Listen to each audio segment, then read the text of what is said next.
What's up, guys? This is TRaynard back with you with Conversations with TRaynard. And I am absolutely excited because I have a special guest in the house. That's right. I got Pops in the house. How you doing, sir?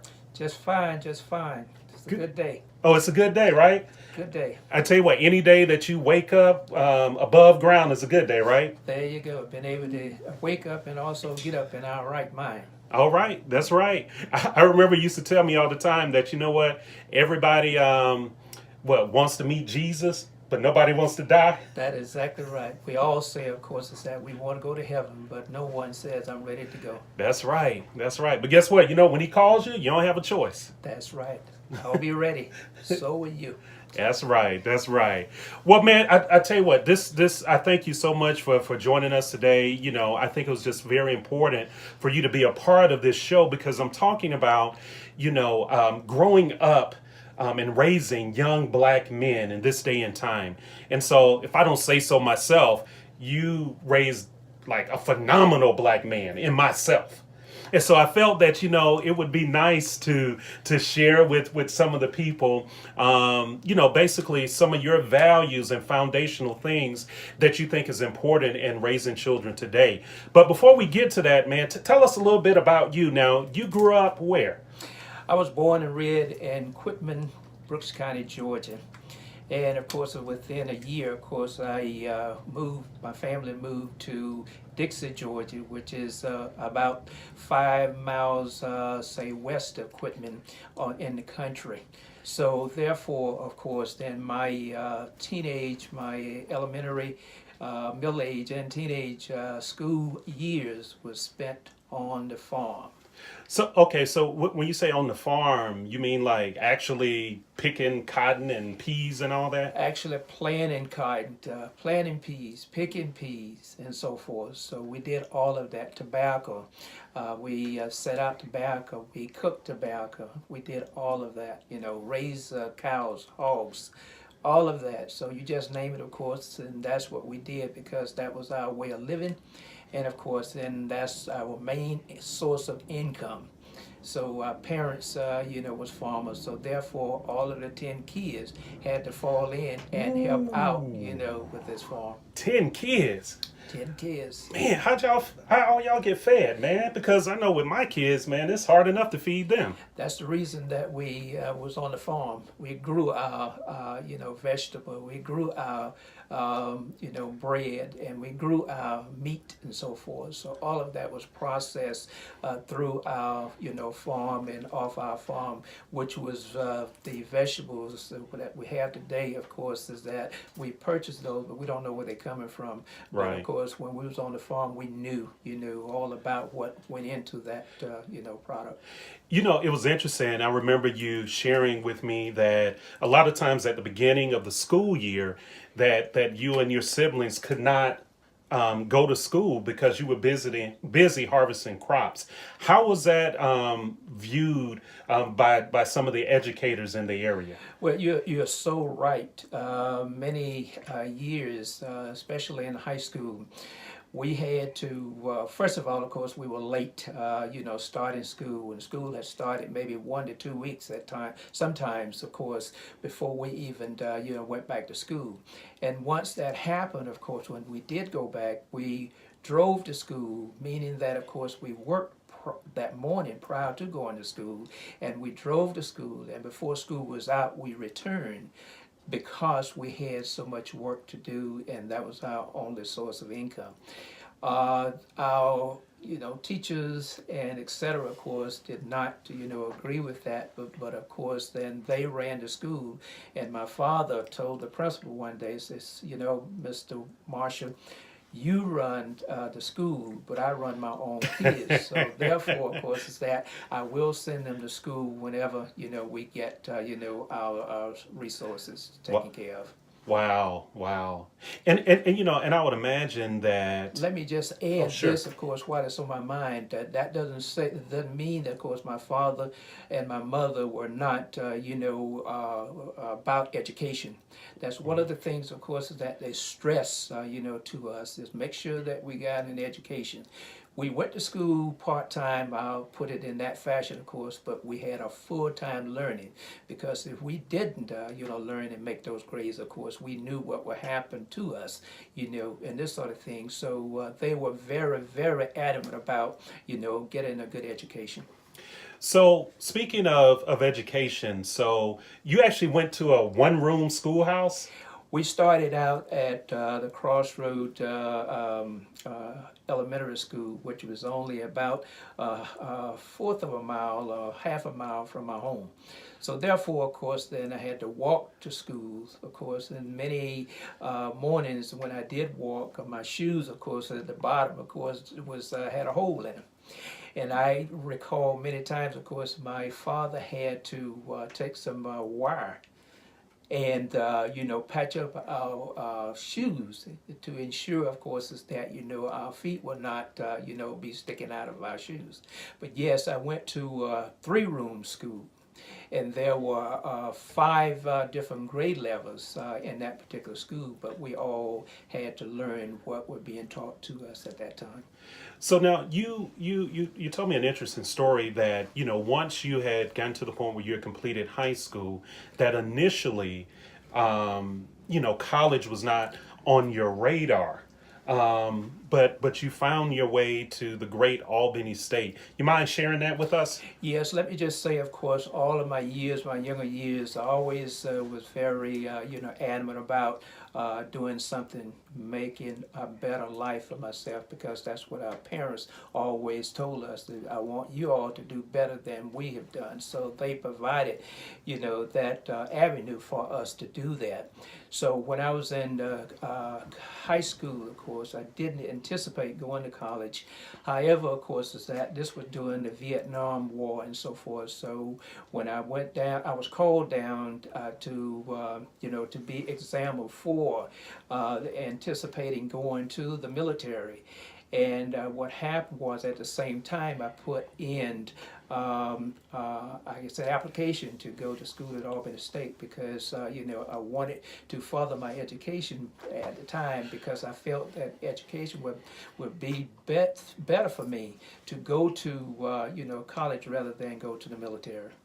So I was told by the local board, recruitment board, of course, if you didn't go to college, of course, then you're going to wind up going to to the military. And I figured that if I had gone to the military, I was probably wind up in Vietnam, like some of my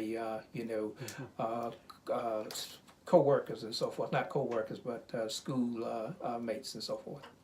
Wow. Okay. So you get to Albany State and you were able to, earn a little extra money by working in the cafeteria, was it? Yes. Matter of fact, living on a farm, there was a very low income, and think about the number of kids and parents didn't have an outside job, just what you made on campus, on the farm.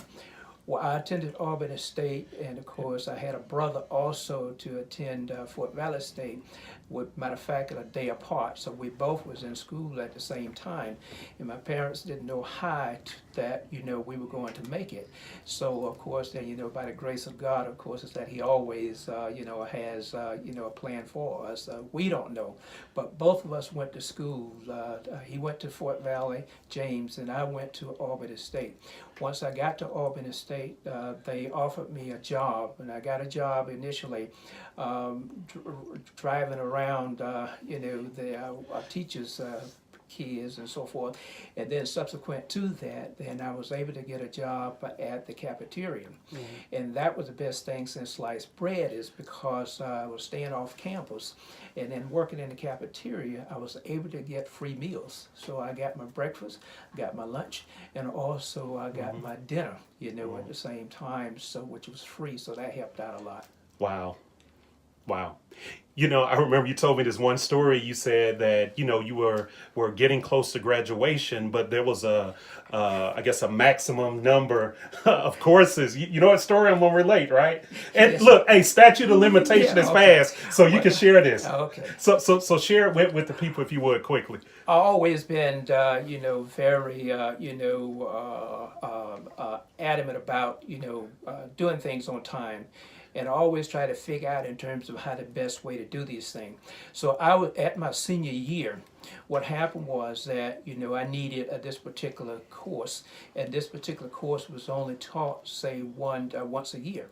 So I was coming up to my last couple of quarters. It was a quarter system at that time, and there was one class, and that class was due. But what happened? One of the requirements was that you had to have at least a 3-point average, and my average, of course, was 2.5 or something of this nature.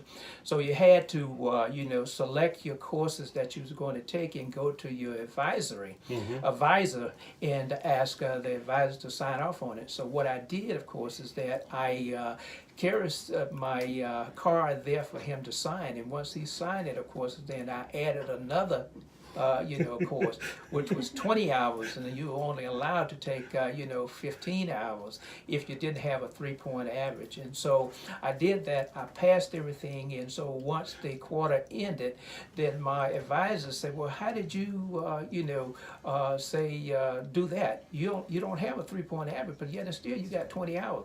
But I said, "Yes, sir, but you know what? If you look down here, you signed it." So I mean, and I asked God forgiveness, but at the same time, I think He put that in my mind for me to do that. It's okay to do that as long as that you don't make a living out of doing things of this nature. Man, what Bible you read? I don't know about that one. I was with you until you said God came down and said, "Son, add that class," and I don't know about that. God will guide you. He will order your steps, and believe it or not, of course, He will protect you for those things that He feels that it's okay to do.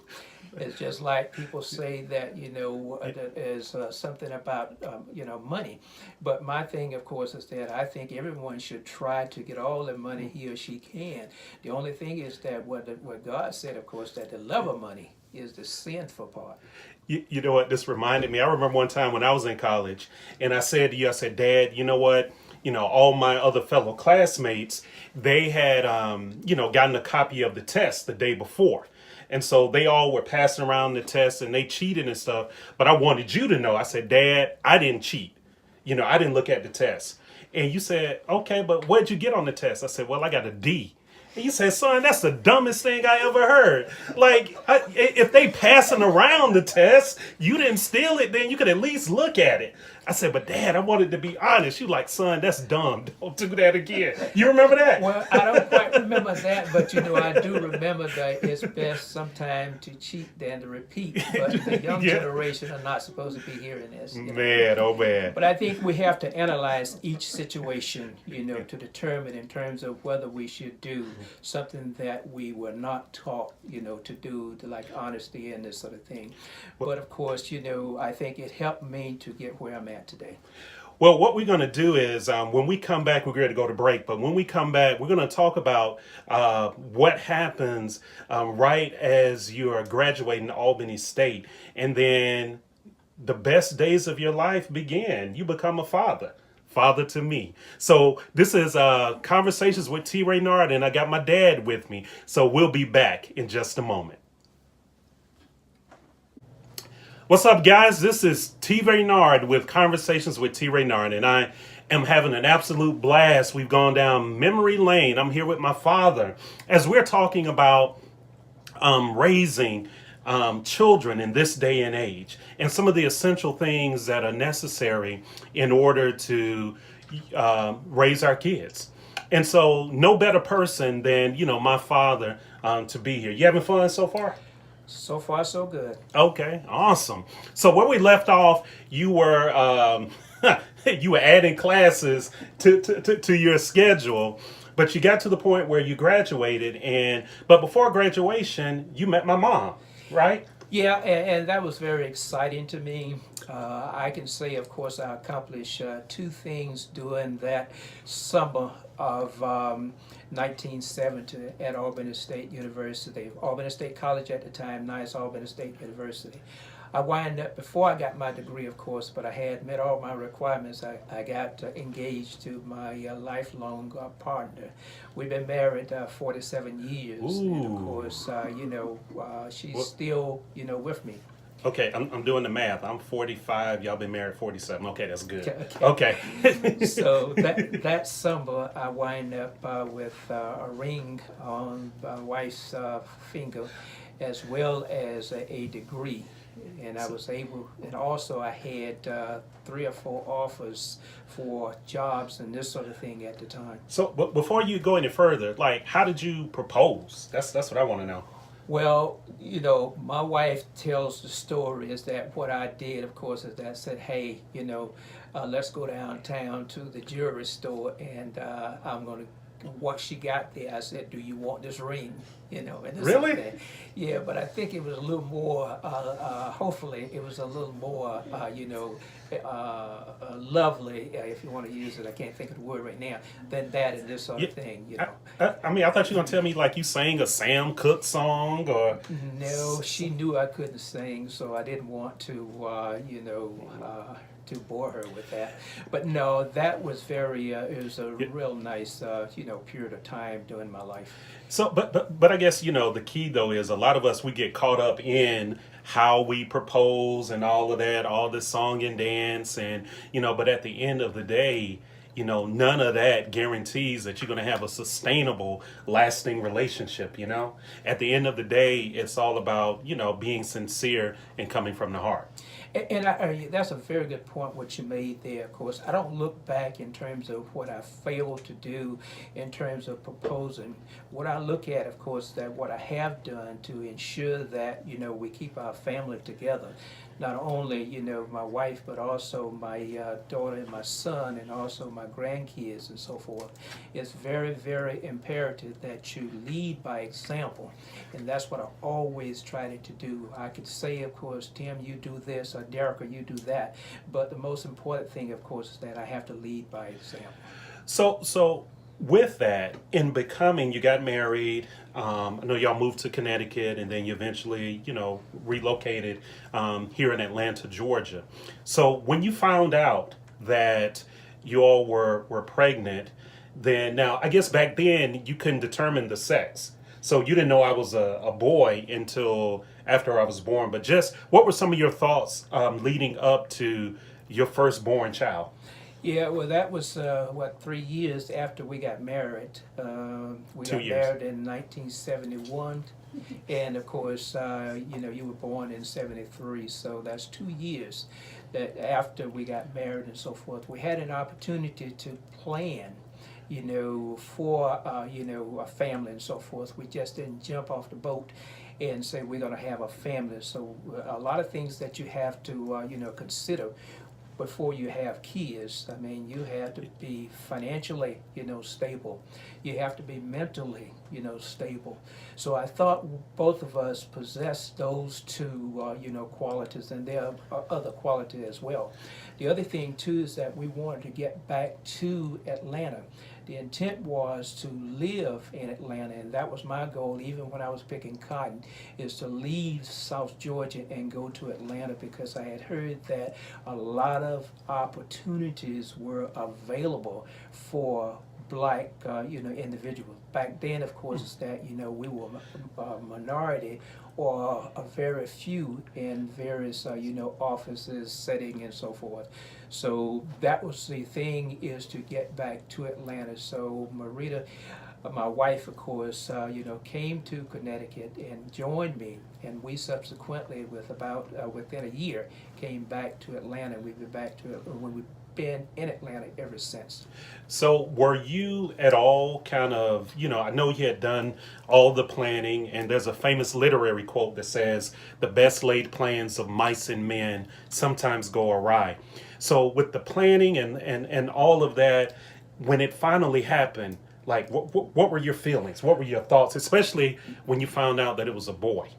We were very excited. We didn't find out it was a boy until the boy was born.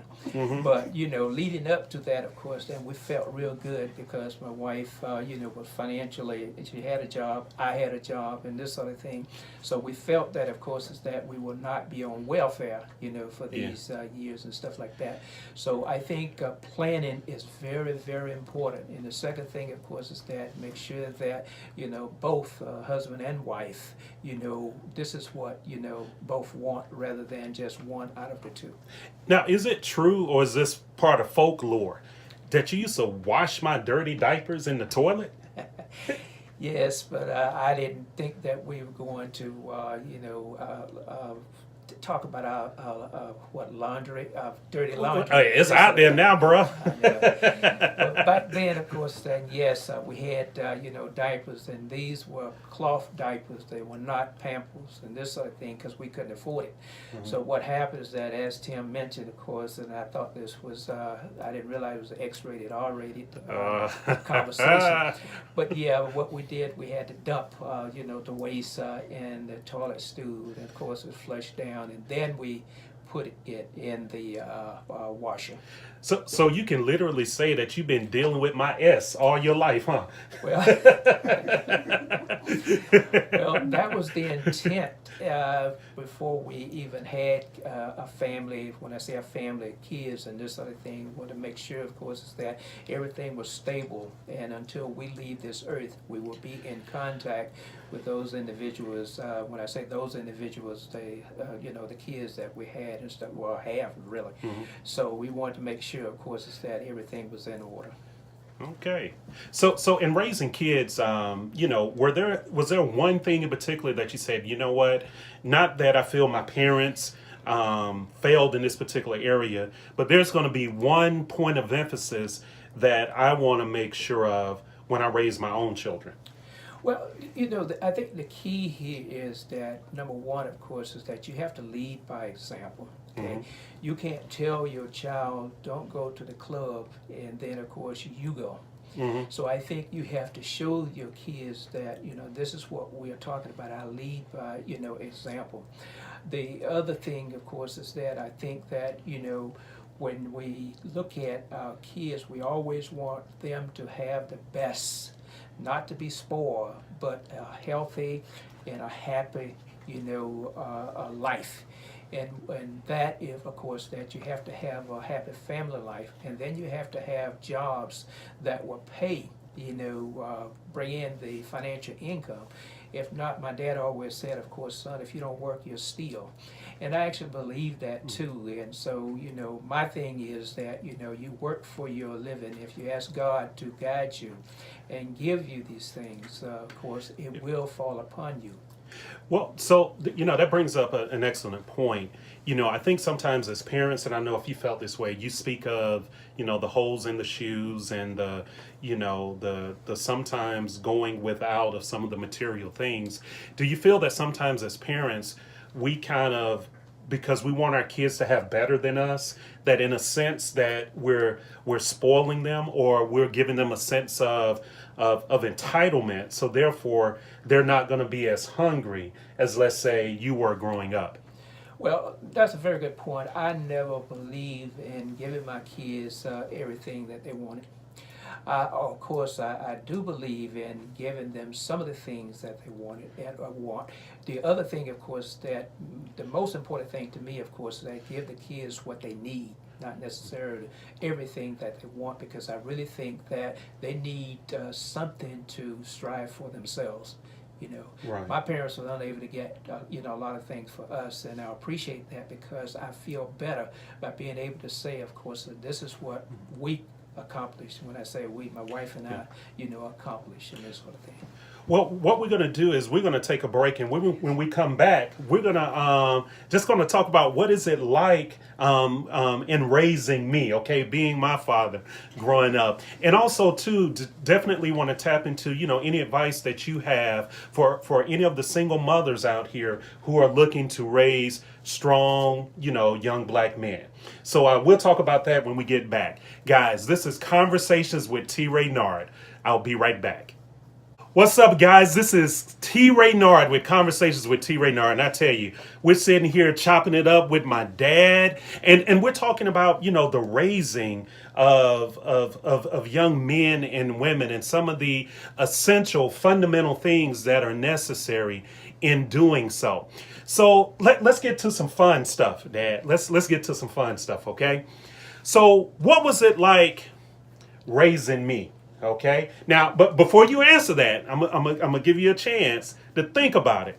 I'm going to tell you kind of like what my view was, okay? And let's see if it kind of slants, your memory at all. So obviously, to young boys, their dads are like their heroes, right? They want to grow up to be like their dads. And so one of the things that I love is that, each and every day you had on a suit going to work. Whereas, a lot of my friends, their dads didn't dress up and wear a suit to work. And to me, as a young kid, that was impressive. And I said, wow, when I grow up, I want to be like my dad. I want to wear a suit. And I remember used to say, man, you know what? I'm clean as a cucumber. I guess that's what y'all used to say, back in the day. But I looked at my dad as like a superhero. I remember I would argue with kids like, you know what? I bet my dad can beat your dad. They'd be like, and I don't care. That dad could be 7 feet tall, 300 pounds. But in my mind, my dad could beat them. So to me, you were this, mythical superhero that, was always there to protect me and my sister and my mom from all harm and danger. So, I definitely had a very inflated view of the man that you were. Well, you're right. It was inflated. You're right about that. Let me just say, of course, that, back then, Tim mentioned the suits and this sort of thing. That was a different day and time compared to the day. You probably don't have that many suits and ties this morning in terms of the workforce, because everyone appears to be sort of, casual, which is nothing wrong with that. But that was very impressive to me because being a black man, we didn't get the opportunity to dress out, coming from South Georgia. But of course, that excuse the expression, but the whites would not allow us to work in the offices down there. So I always wanted to work in an office in the air condition and also the heat. And the reason being the air condition, of course, is that because I worked out in the hot air, hot sun, all my life in terms of picking cotton and so forth. But I also told Tim too is that the suit is not everything. The suit does not put, food on the table. You can have a person who's wearing a suit, he only made $20,000, but you got another person who's an electrician or whatever, and this sort of thing, that person making $50,000. So you have to look at in terms of the job rather than actually the suit. But I really enjoyed the way I dressed and this sort of thing, and I always try to dress according to my co-workers and so forth. But yeah, you're right. But I think in terms of Tim, he was a good kid, on a whole. What? Okay. Oh, okay. I was gonna say I know it had to be a and. There many times, of course, is that I had to be very firm, and I would say that to all parents. Make sure that you're very firm with your kids. One of the things that I've always said, of course, I'm not your buddy. I'm not your pal and this sort of thing. I'm your father. That's first. And then secondary, of course, and yes, we can have fun, but education to me, and still is today, was very, very important, because I feel that it's best to have an education and don't need it, and need it and don't have it, and this sort of thing. So I'm not trying to, step on nobody's toes or anything of this nature, and I hope not. But I think, we all will fare better, because education is not only, it could be everything. How to raise your kids, how to, to do whatever you're trying to do in this sort of thing. So that's very important, and be firm with your kid. Like I said, Tim was a good kid. He didn't do it as well as he should have done in school and this sort of thing. Many times I did have to go out to, to sit with his teachers. And I mean, I was very firm with that. I mean, I took the opportunity whenever opportunity arose. I took the opportunity to play a very important part in their education in the schools and high schools and so forth, even in college. But of course, when you're in college, of course, you're a little distant from the family. Yeah, but you know what? I think, though, honestly, I think I was blackballed. That, all the times they were giving me low grades and ends in conduct, it was because I was a black man. See, I could have been the first black president. Obama would have been the second, right? You mean the president of the United States? Yeah. Not just president. But what's interesting though, I know you told me, I was telling my boys on the way here, I said, I remember Dad, I bring home progress reports and I would have ends in conduct. And you say, look, you don't have to be the smartest person in the class, but the least you can do is sit down and be quiet and stop disturbing other kids while they're trying to get their work. You remember saying that? Yes, and I agree with that today. Of course, we all are not smart, but we all can control, our behavior and this sort of thing. So I would respect a person more if that person had, all A's and B's, and then you have an end and or unsatisfactory in conduct. But a person come with C's and D's and this sort of thing, then come up with N's. I mean, that's just unacceptable. Yeah. Because we didn't have him to work all the time. I mean, he had an opportunity to study, so there was no excuse. Maybe I had a disability that was undiagnosed. Yes, your disability, of course, you didn't want to do the work. You wanted to, play sports and this sort of thing. Yeah, yeah. Yeah, you're That right was about that. And that was your disability. And one of the things that I appreciate though is that you definitely held us accountable for our schoolwork, and you always said to us to always strive for the best. Don't settle for a secondary effort. But you also had our back as well. One of the things, as I mentioned earlier, that you were our protector. You didn't allow teachers or anyone to mistreat us. And what I felt is, and what we appreciate is what you and Mom did. You would hear what the teacher had to say, but you always gave us a voice to say, okay, now tell me your version. And I think that's very important. Not to say, of course, you don't believe in your teachers or whoever is giving you the information about your kid, but also I think it would have a negative effect on your child too, because if you're going to believe the teacher and don't give me an opportunity, to express my thoughts or my opinion and this sort of thing, that's just not right. So I felt that my kid was just as important in terms of his or her, say so just as important as the teacher. The teacher could be one of those that just didn't like, my kids because they were bad and all this kind of stuff. So you know what's interesting when you say bad? I know you're talking about my sister, but We're talking about you. but I'll never forget. Do you remember when the band teacher kicked me? Yes. You remember that? I never will forget that. So I'll never forget that too. So what happened, to give our viewers a little backstory. So I didn't move fast enough in band class. And so the band teacher wanted me to go to another seat. And so because I didn't move fast enough, he kicked me. And so what happened, I went and told the principal, and it was this big meeting, meeting of like the principal and I think somebody from the area office and the band teacher and all of that. So all of us were sitting in a room. And so, the principal started the meeting. Well, we're here. And my dad cut him off and looked directly at the band teacher and asked, all I want to know is, did you kick my child? Okay. And he said, well, yeah, I guess I did because he wasn't moving fast enough. And my dad said, when I think about somebody kicking my child, I think about whooping their ass. I was like, yeah, that's my dad, right? But as a father, I understand that. So, some of the things, of course, you try to forget and not repeat, and this sort of thing, especially with an open mic. But I think it's very important that you respect your kids and have your kids to respect you as well as have others to respect your kids. I never kicked you, so Sure therefore I was not going to allow someone else to to kick you. And by the way, of course, is that teacher was moved from that school. But if I hadn't said anything, of course, then he may have done that to somebody else. Absolutely, absolutely. One other thing before we go to break and I bring my boys in the mix is one of the things he used to say all the time that I didn't understand as a child, but now as an adult with my own family, I understand. You used to say, while all of you all are asleep, I'm up thinking. You remember saying that? Yeah, I mean, that's just a saying, of course, is that you always need to think to, do things better. than you're currently doing those things.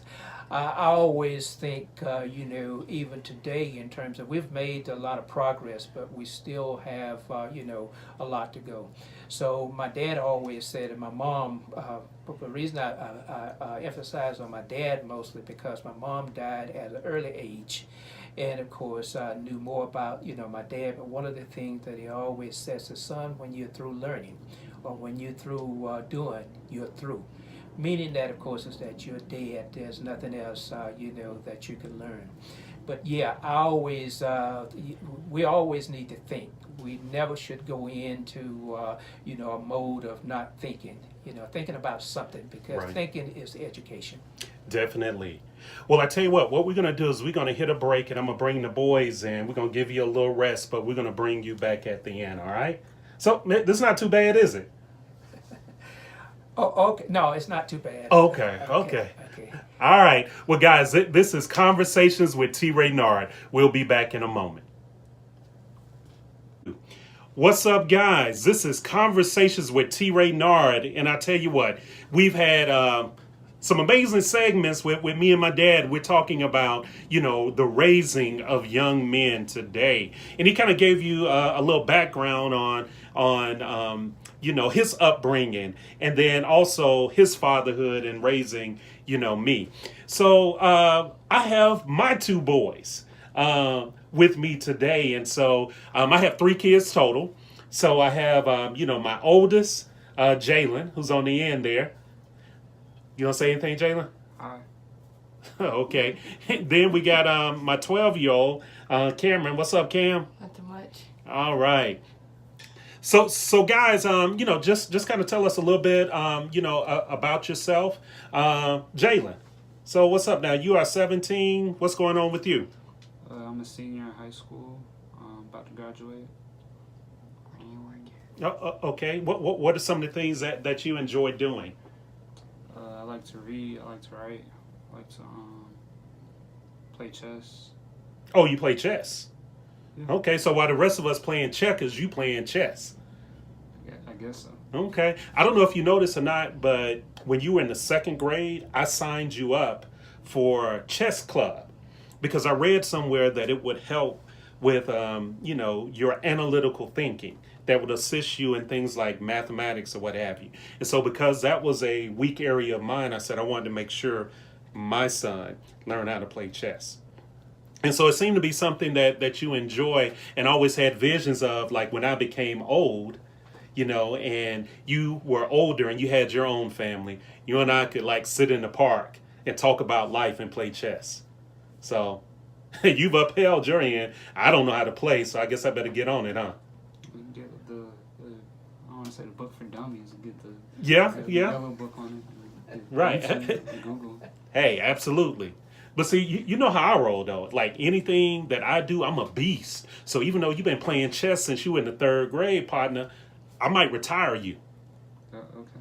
Okay. All right. So Cam, what's going on with you? Now you're in what, middle school, right? Mm-hmm. Okay. Tell us a little bit about you and what you up to.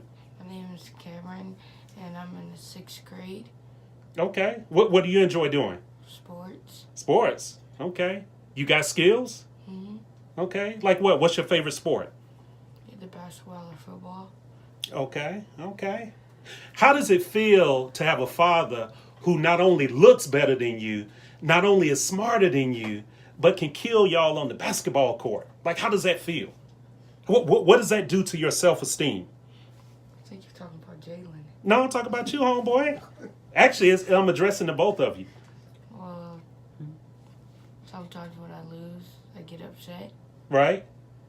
But I tell you before we even play, I say, look, like I'm gonna win, right? And so, you just need to have that expectation going in. So I just need for you to play for the love of the game. I beat you this weekend, though. Yeah, okay. But see, what had happened was it was my bad ankle, and the way the wind was blowing, it just kind of threw me off a little bit, right? But next weekend, I'm ready. So, but guys, I've been sitting here, just kind of chopping it up with Granddaddy, just kind of reminiscing of, some of the things that, we, experienced, growing up. And how did you feel about those stories that you heard? Granddaddy's story was funny with the college thing, him adding the extra class. Oh yeah, yeah. But you know what? That speaks volumes. That speaks volumes to his determination, right? To not allow, you know, anything, even a rule, okay, but prevent him from achieving what he wanted to achieve in life.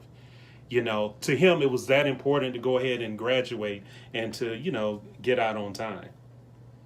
You know, so did y'all know that he kind of grew up that hard, picking cotton and stuff like that? Yeah. Wow. So what is life like for you guys? Now, obviously, you're not picking cotton, all right. What is life like as a kid for you all in 2018? It's pretty good for me. Okay, what makes it good? We have a lot of.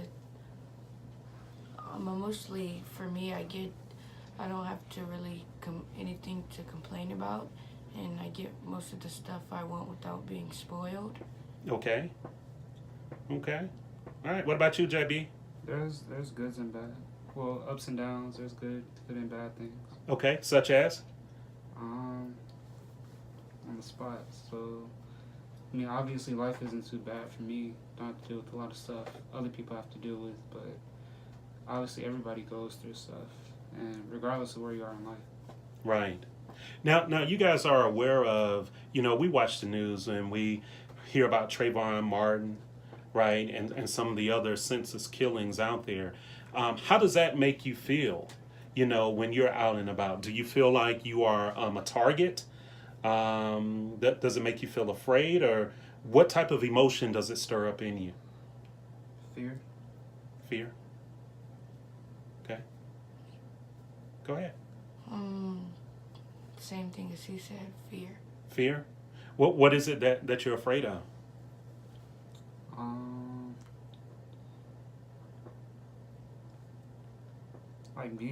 Like you said, being a target. Obviously being judged before people know you. I mean, that's a fear of a lot of people. But as far as us being young black men, that can lead to not just somebody judging you or thinking you weird or whatever. That can lead to you dying. So that's definitely scary. Mm-hmm. What about you, Cam? I would say like nervousness. Nervousness? Okay. Yeah. You know, that's why, you know, we always talk about, you know, the importance of hanging with the right crowd, the importance of, you know, not even hanging with the wrong crowd, but, you know, being a leader as opposed to a follower. And to make sure that you are, you know, always in the right place at the right time. And that we make good decisions. Isn't that something that we talk about all the time? Is making good decisions.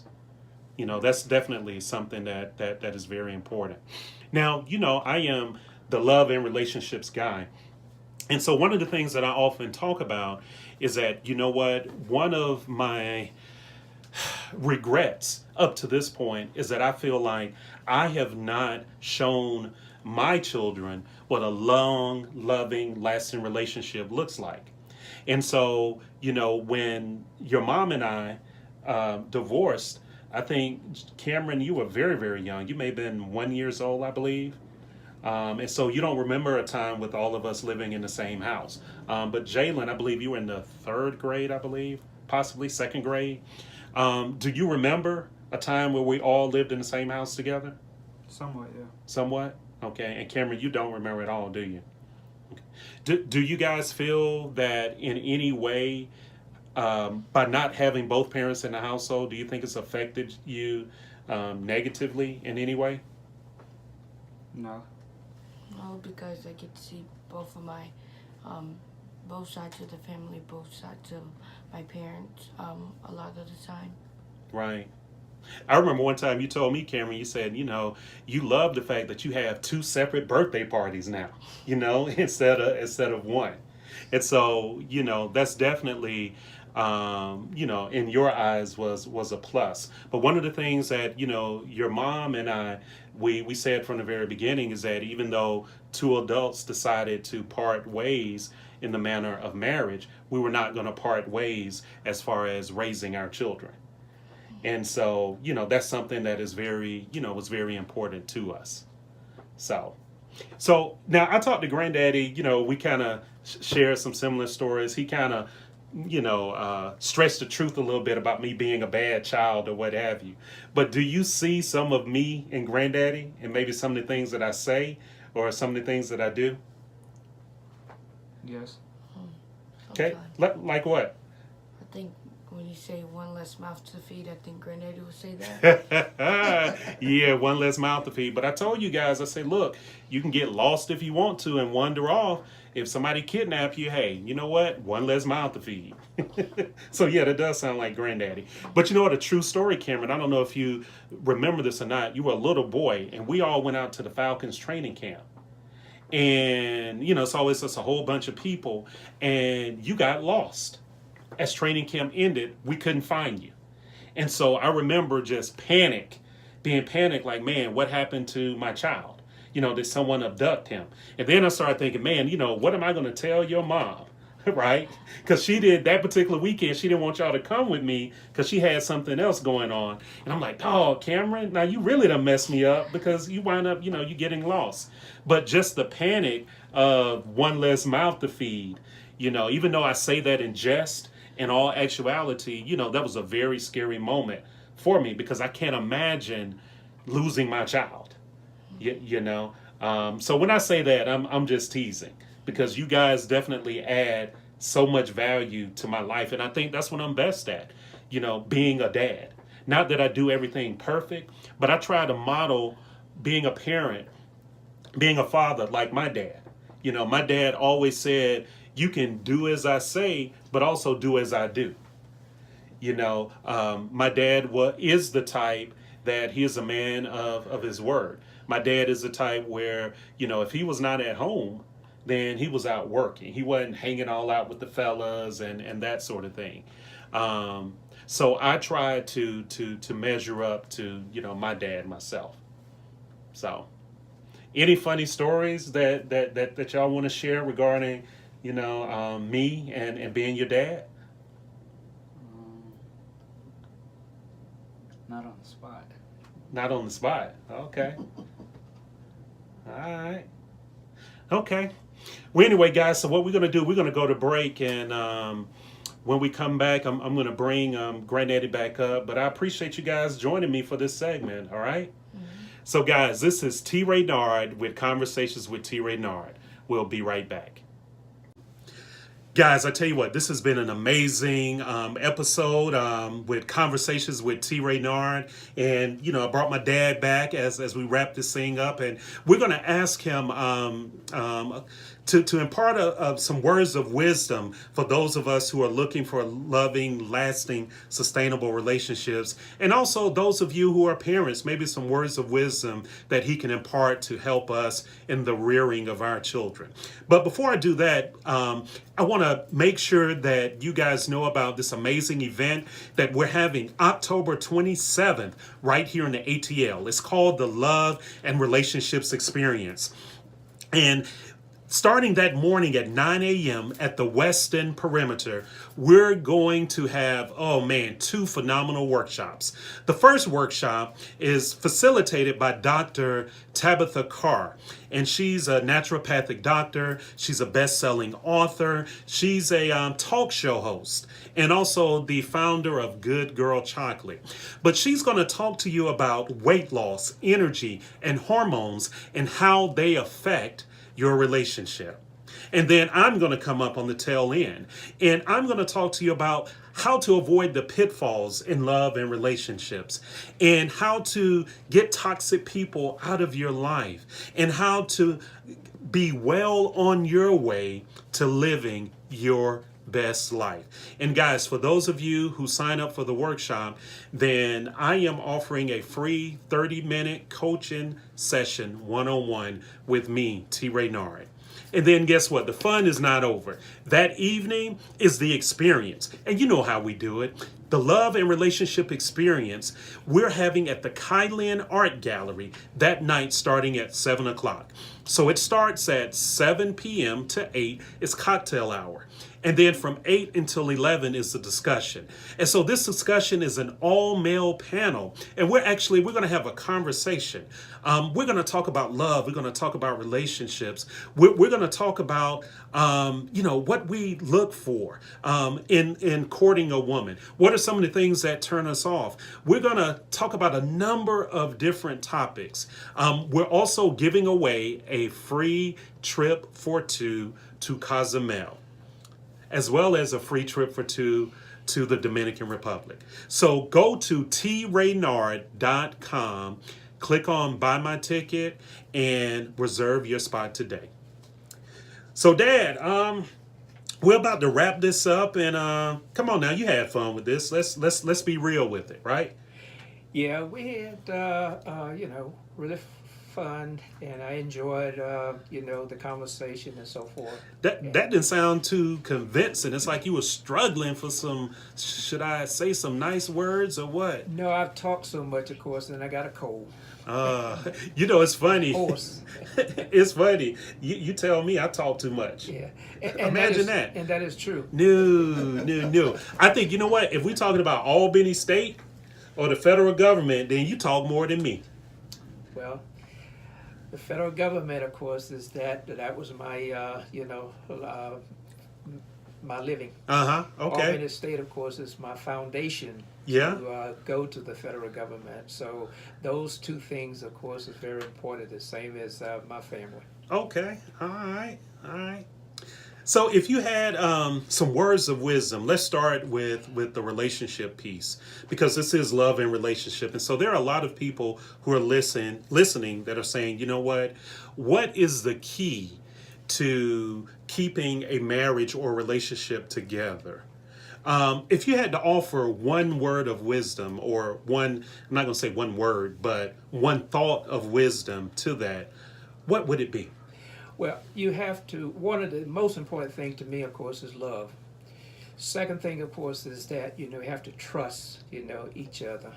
And the third thing, of course, is that, you remember your marriage of vows. And we're talking about marriage, not just a relation, with, boyfriend, girlfriend, or what have you. But the other thing, too, is that, for better or for worse. And you have to remember that. Also give your partner an opportunity to voice, his or her opinion as well. Awesome. 47 years, huh? 47 years and several months. Wow. Boy. So I paid my wife a lot of money to make sure that she remained with me. I know, because I was like, man, well, no, you're a good dude, man. Well, we try. You're a good dude. But one thing, though, there's no perfect, marriage. That's one thing that we all have to remember. There's no perfect relationship.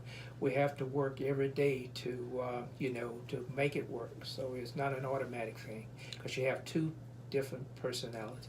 Right.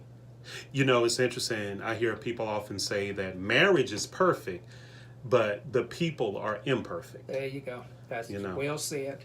Yeah. So then the second thing, we were talking about the, raising of our children. And you've done a phenomenal job with, myself, as well as, your favorite child, my sister, who we're very, very proud of. Excellent mother, excellent wife, teacher of the year a number of times, but more importantly, a very, very good person. So that definitely can be attributed to the upbringing of you and Mom. So if you had some words of wisdom to impart to those who are out there who are struggling to find their way of raising their children, what would you say? What I'm thinking of is that, be a parent.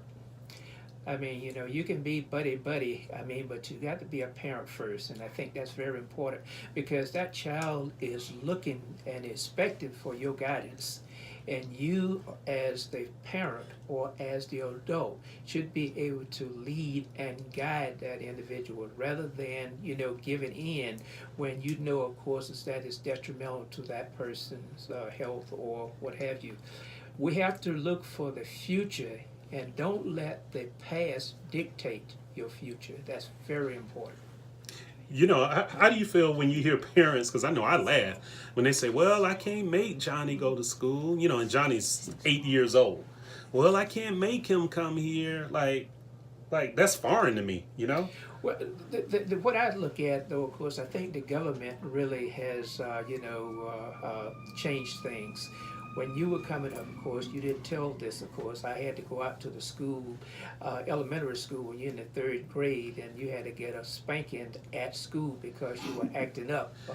No, because I was a black man. But today, but today, of course, you can't do that because of that's called child abuse and so forth. So I think the government has, made it sometimes impossible for parents to really discipline their kids. And don't get me wrong, of course, when I say discipline, I really don't mean, kill the kid and this sort of thing or beat the kid up. That's not what I'm saying. But I think that the parents should have more say-so with respect to, the kid compared to, the way things are now. Because when you go to jail, that child is going to listen to that security guard or that, warden or what have you. So I think that the parents should have also the same authority. Have you repented at all for all the whoopings I got? No, I thank God all the time, and I should have, I'm saying that I should have given you more. See, you know what? I read an article that says spanking a child teaches them to be violent. And of course, yes, that could be true as well in this sort of thing. But neither one of my kids, turned out that way. No. You're not in prison or you're not in jail, so evidently we did something right. Or maybe your mom did something right, but she guided me to make sure that whatever was done, it was the right way. The interesting thing though is we never felt that we were abused in any way. And a lot of times we should have gotten spanked and we didn't. And I was the kind of kid, honestly, time out, that wouldn't work with me. I'd be like, oh, okay. Or if you just would have said, you know what, Tim, I'm very disappointed in you. Like, that wouldn't have worked. I would have said, well, you know what? I'm disappointed too. And then I would have gone off and played. But, we appreciate that structure. And you said this earlier, kids desire discipline, they desire structure. Because now as an adult, then I'm not out here, as we say, wilding out and getting into all kinds of trouble because my parents early on established structure. Yeah. And make sure that you raise your kid, if that's the terminology, raise the kid to the point wherein he or she would be dependable once they get out on their own and this sort of thing and not come back home. Right, definitely.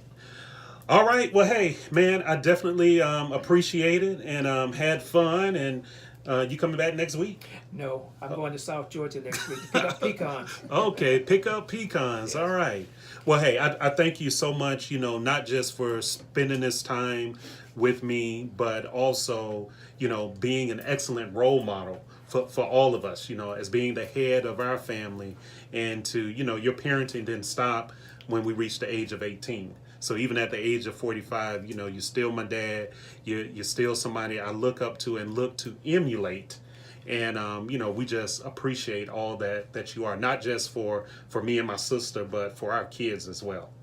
Well, thank you for the kind words, but I don't have anything to give you for that. Okay, you're not going to pay me when we wrap up? No. Oh, okay, all right. Thank you very much. I've enjoyed it. I'm still in the will, though, right? Yes. Okay, he hesitated. I don't know. All right, guys. Well, hey, that's it for today. Really enjoyed this conversation. Definitely have a special show coming up for you next week. So this is TRaynard and, of course, my dad with Conversations with TRaynard. And, well, I'll let you guys next week. Peace.